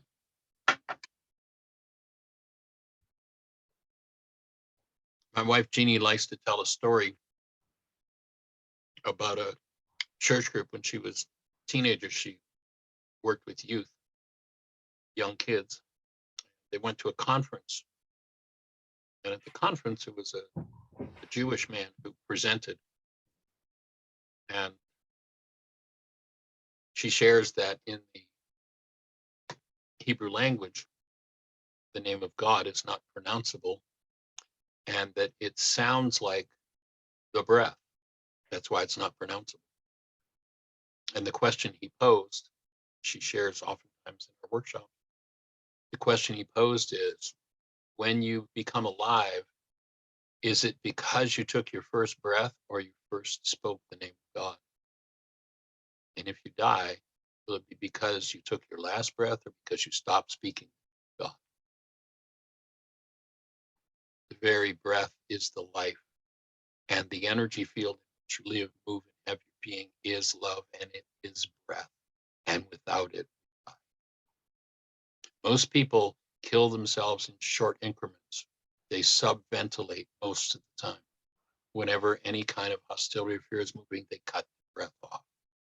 And they remove love, they remove life from their cells. And my offering is all death is suicide. And we're looking to help humanity get over that, because it's a silly thing to do to yourself. Pardon, Michael, did you say all death is suicide? Yes, ma'am. Oh, okay. Thought I heard that. Okay, and why is that?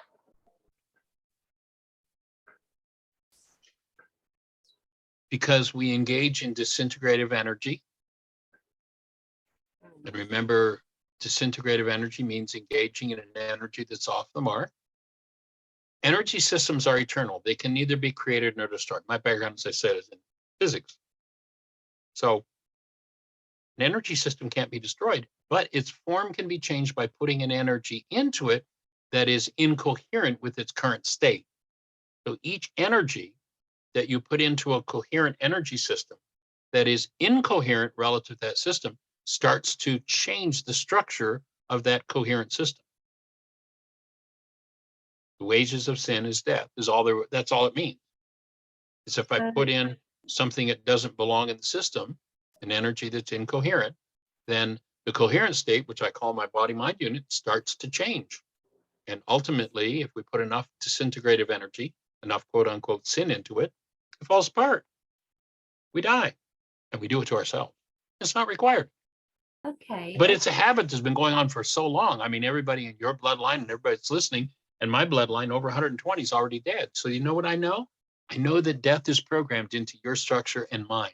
My invitation is to join me in doing a project which I started about 40 years ago of undoing everything in your bloodline related to death. Yeah, but that And still doesn't change the fact that the body dies, does it, Michael? As much as we heal. Does that make sense? well, you talk like death is natural. My offering is death is not natural. It's normal because everybody's bought the farm. It's not natural. And when we give it up, then we will become physiologically eternal. That's what we're designed for. We are not designed to die.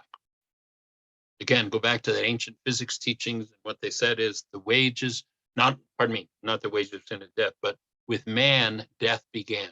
We made the process up. And so let's give it up. Let's forgive it. Let's remove it and get back to the truth of who we are.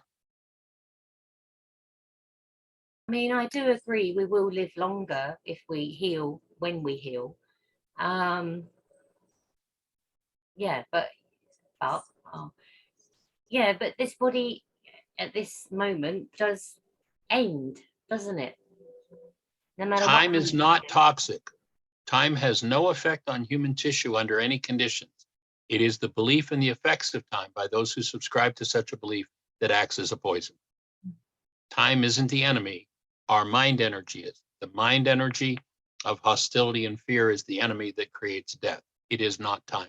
No, we do not age. It looks like age because we engage in the hostility and fear over time. So we had, let's say, X amount of hostility and fear in us today, and we look like we were 40. And then 30 years later, we had X times 5 amount of hostility and fear in us, and now we look like we're 90. Was it the 40 years in between, or was it the mind energy we were engaging in? My offering is time is not toxic. Time has no effect on human tissue under any conditions. It is the belief in the effects of time by those who subscribe to such a belief that acts as a poison. Our perfect blueprint then in this body is that we shouldn't die. We should. It's eternal. Yes. Correct.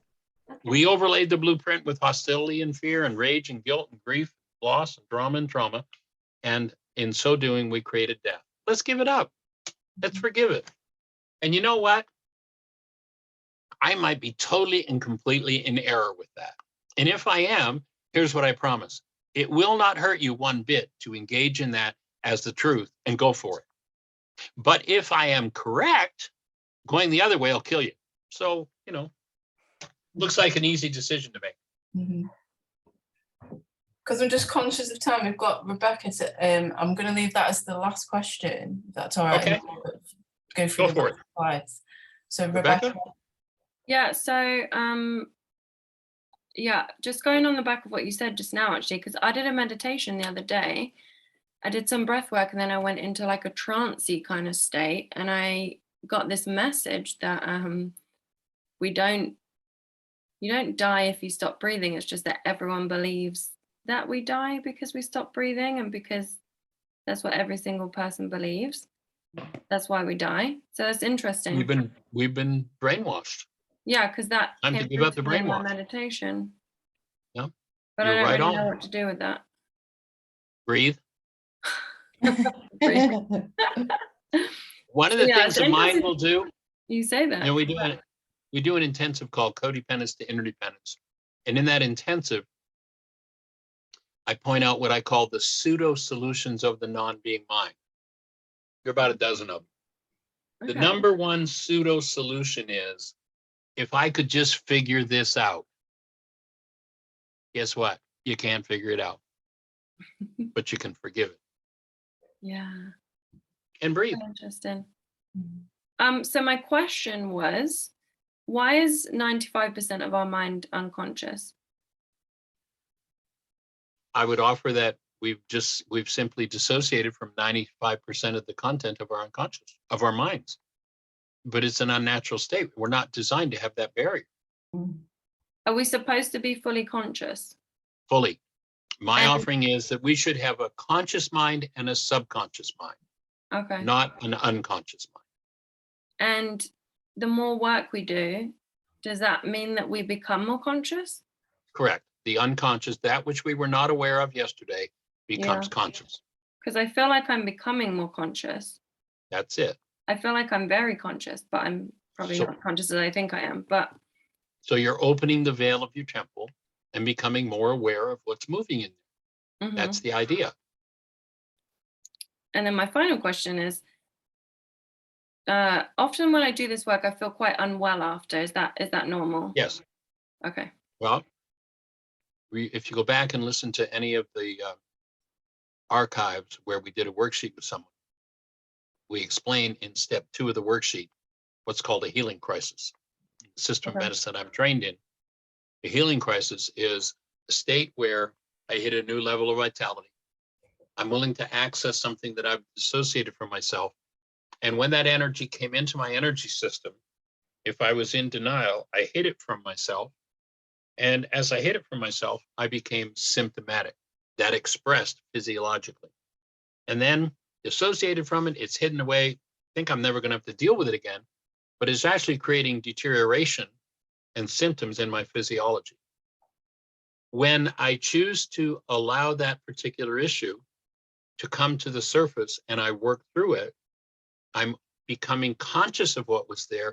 And as that energy starts to move out of my system, I'm going to experience the same symptoms as the energy moves out that are identical to the symptoms I experienced when the energy was coming in. So that's part of the healing process. Happens on 3 levels: physical, mental, and emotional. On Yeah, a because it's physical often level, headaches, very bad headaches, and I'm like, oh, it's a detox. hope it's leaving my brain. Exactly. Your body's processing that out. So on a physical level, healing looks like any kind of physical symptom you've ever had in low energy. On a mental level, healing looks like any kind of negative thought you've ever had in confusion. On an emotional level, healing looks like any kind of negative feeling you've ever had in depression. Okay. That's what healing looks like. It's not Dr. Feelgood. That's why most people won't engage. You mean I have to look at that crap and deal with that crap and have it process out of me and actually experience it? Yeah, that's what you. That's very helpful. Thank you very much. Awesome. Delighted. Thanks for the questions. We're going over to chapter 12, holding a space of love. Each generation of children is seduced into giving up their experience of the world-based love. They exchange this for the world controlled through fear, anger, and manipulation. They are often taught that this trade-off is the only way to get things and be successful in the real world. The ancestors' Aramaic teachings warned us to be careful that we do not allow ourselves to be conformed to this world.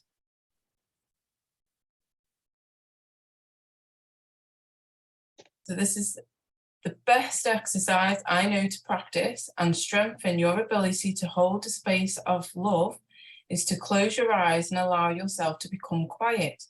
With your awareness focused inside, think of that which is inspires in your dearest, strongest, most powerful love you are capable of feeling. So I just wondered if I can offer for people to place a hand on the heart and to just tune in and just feel that your heartbeat. And if you could place your left hand on your heart and place the right hand over.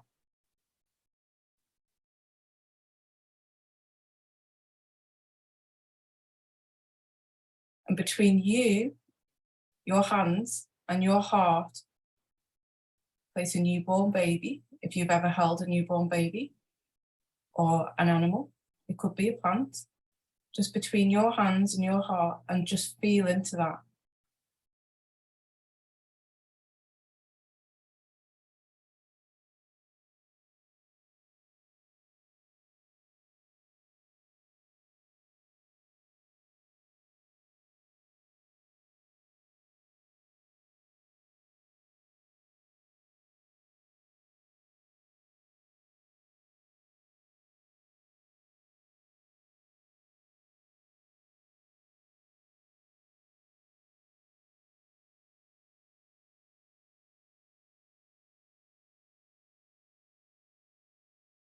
Remember to breathe.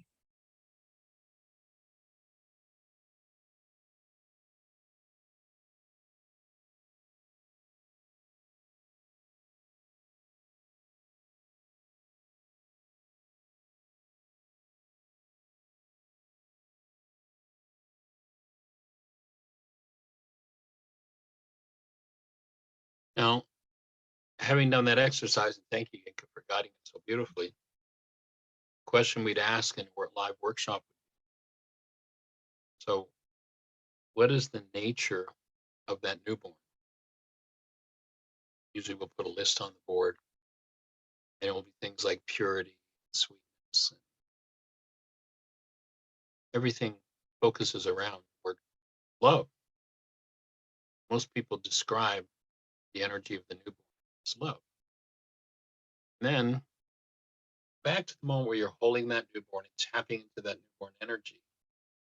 Ask yourself the question, is the newborn love or is the newborn loving you? And everybody kind of shakes their head and goes, well, of course, the newborn doesn't even know I'm here. The newborn is loving me. The newborn is love. There's the best definition of love that I have. I've never found enough words to describe what it is, but you can have an experiential definition of the presence of active love. Now, that's where you started. That's where I started. Everything else has been added. Nothing else is true about us but that. There's a poem in the book called Each Moment. It goes like this. Each moment of love, each moment of giving, each moment of joy is a moment of living. Each moment of anger, each moment of lying, each moment of resentment is a moment of dying. All our moments add together like the digits in a sum, and the answer tells us plainly whether our life or our death shall come. It's up to you to determine what you're going to do with each moment of your life for the rest of eternity. If you choose to do hostility and fear, it won't be quite that long. If you choose to clean up hostility and fear, then you may choose to do something different humanity's been doing for a long time. I'm going to invite each of you when the workshop's over to dig out your calendar and put an invitation on. Have a party planned on December the 31st, New Year's Eve party, December 31st, in the year 4949 at Heartland, Missouri. I'm going to invite each and every one of you to put that on your calendar and come and be part of that party. December 31st, 4949 is our New Year's Eve. Be there or be square.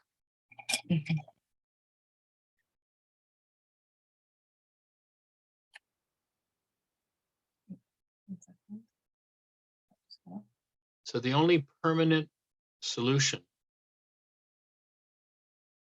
to any challenge or problem is to heal that which is at the root of the reality that your mind generates about that situation, that seems to be of that situation. Holding a space of love, so the underlying reality surfaces, and that's what we're here to support you doing. And that's what it's all about, Alfie.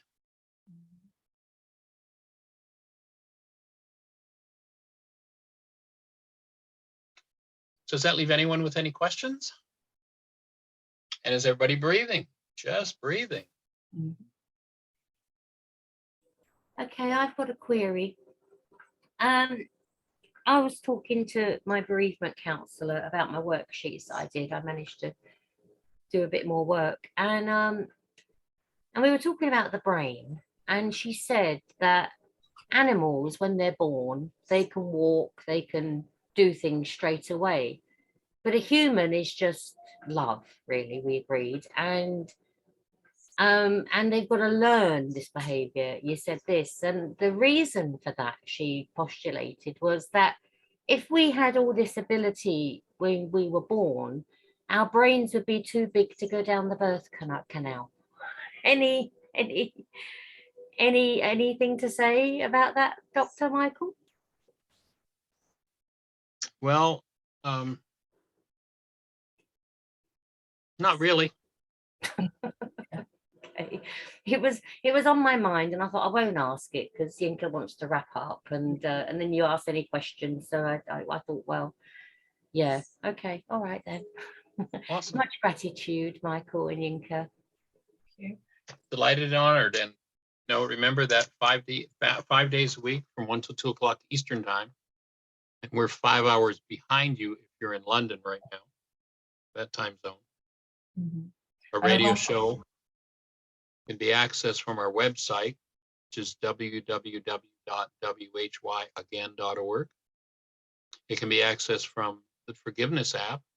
You can go to your app store, just type in the words Heartland Aramaic Forgiveness, and you can download that app. It's free. It's the world's only forgiveness app.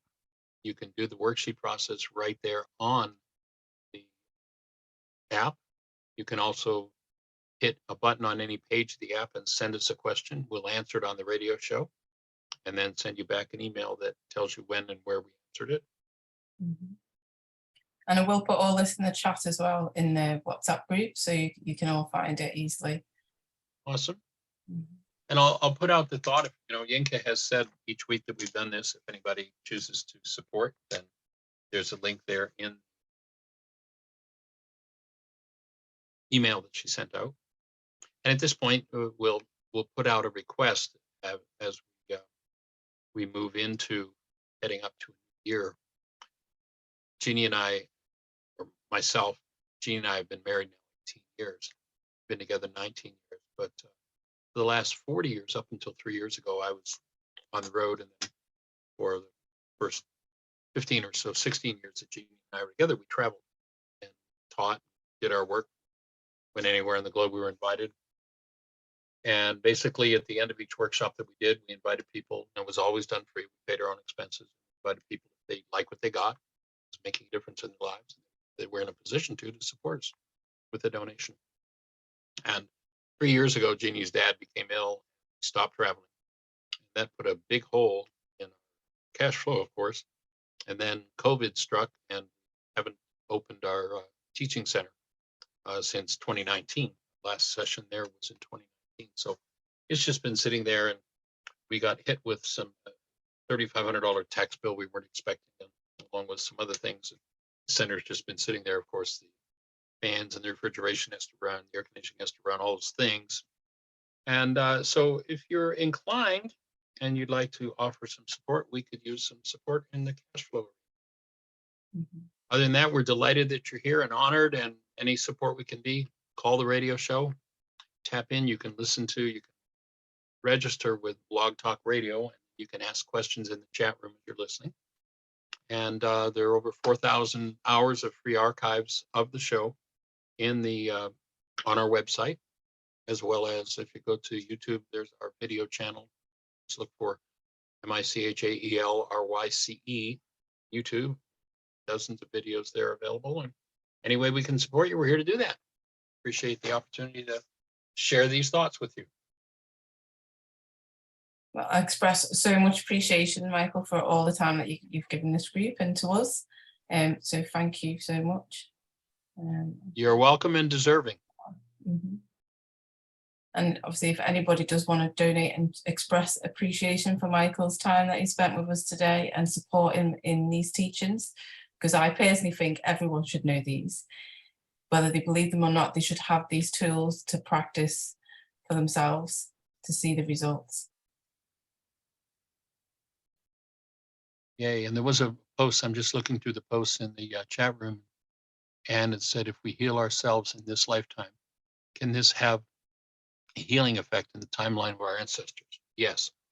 What happens is when we deal with an issue, let's say that one I talked about with great grandpa 10 generations back, when I access that energy, he's still carrying it, and everybody between he and I that's been impacted by his genes carries that and in their energetic field.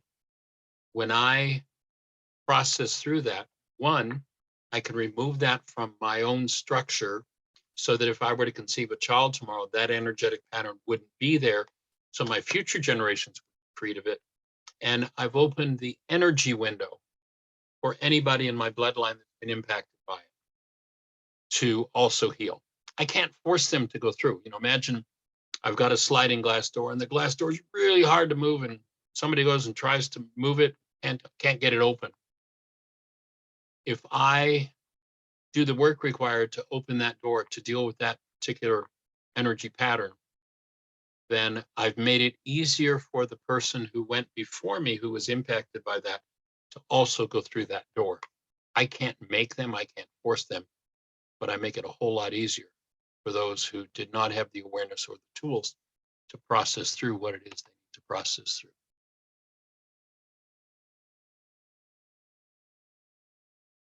Somebody's asked, I'm sure the donation link is correct. The one that is showing on the screen or the one in the chat that I shared earlier?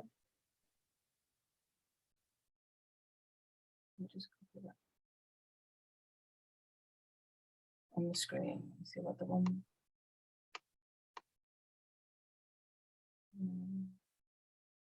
Just going to double check that the one on the screen is right. You ask me to, oh, okay.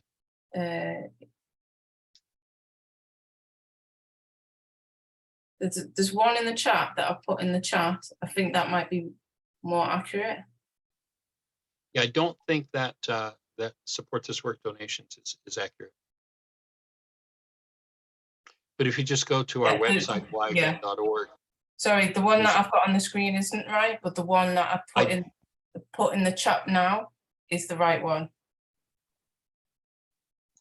So I'll change that one on screen, but the one in the chat, that's in the chat, I'll literally just put in. That is the right one. If you click on that one, and all the details are in there as well for the PDF and the worksheets and the email and the app. I'm having trouble catching the one that's in the email screen. I've just put one in the chat message. Yeah. Yeah. That one is right. I've just clicked on it to make sure. Okay, cool. I'm going to take that one off the screen because that one's not. Awesome. Yeah. Well, thank you, Michael, and thank you everyone for joining, because obviously we can't do it without you either. So thank you. Honored, delighted. Thank you, Michael. Blessings. Thank you. Thanks for having listening ears. That's how the energy spreads around the globe. Mm-hmm. So, I'll see you in the morning. All right, take care. Blessings. All right. Bye, everyone. Bye. Bye.